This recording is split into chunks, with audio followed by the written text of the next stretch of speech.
un peu à la bourre. On va filer au théâtre, mais c'est pas grave. Retrouver Jean-Philippe Viau qui va nous parler d'une pièce assez drôle, et même plutôt très drôle, et pleine de mystères également, Jean-Philippe. Oui, c'est exact, Laurent. La pièce à découvrir cette semaine demande à la fois attention, curiosité et ouverture d'esprit. Celui qui l'a imaginé et fignolé n'est autre que l'auteur contemporain le plus logique dans l'univers de sa douce loufoquerie, Monsieur Sébastien Thierry. Si vous aimez les histoires folles, étranges, cocasses et absurdes surtout, rendez-vous est donné au Théâtre des Bouffes Parisiens où se joue Ramsès II. François Berléand, Evelyne Buil et Éric Almos-Nino, en tête d'affiche, y sont mis en scène par Stéphane Hillel.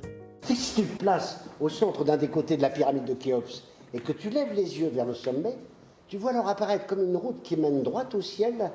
Et là, tu peux ressentir une sensation de totale sérénité. Tu l'as ressenti ? C'est un couple, donc Evelyne et moi, Elisabeth et Jean, qui attendons notre fille et son mari. Notre gendre vient, mais seul. Il y a un questionnement, c'est où est notre fille Bénédicte ? Et notre fille Bénédicte ne vient pas. Pourquoi vous avez vendu ? Enfin, Mathieu. Quoi ? Tu sais bien. Non ? À cause de l'accident de Jean. Vous avez eu un accident ? Cette pièce, c'est un questionnement sur la folie, sur la manipulation, sur qui est fou, qui ne l'est pas, et si celui qui est fou est vraiment fou, pourquoi l'est-il ? Et comment l'est-il ? Je voulais lui montrer. Et qui est fou ? Tu as des problèmes de mémoire Non, enfin, pas que je me souvienne. Elle m'a dit que quand on couchait ensemble, elle avait l'impression de faire l'amour avec un singe. Ici, pas d'évidence ou de vérité à trouver. L'invraisemblance fait aussi partie du décor. Comme le souligne l'auteur, ce qui importe, ce n'est pas l'explication de la folie, mais bien les situations qu'elle provoque. Et les enfants, ça va ? Quels enfants ? Juste après les râteaux, j'ai vu une pelle.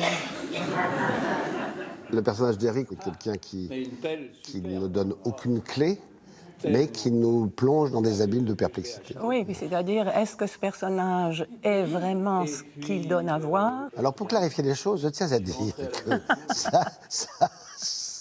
les gens peuvent comprendre quand même à la fin. Comment expliquer un arbre ? Ils sont tellement grands. Et les mots sont si petits. Qu'est-ce que tu racontes ? En général, il y a 80% de gens qui comprennent à peu près ce qui s'est passé, le pourquoi du comment, et il y a quand même 20% qui se disent « c'est pas ça ».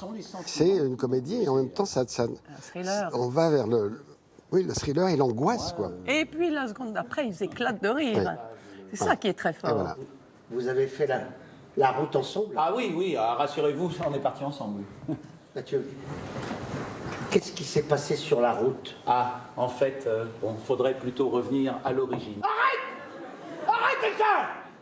Suspense, suspicion, mystère et interrogation se cherchent et se trouvent dans cette improbable histoire pimentée à l'attrait personnel sauce Thierry.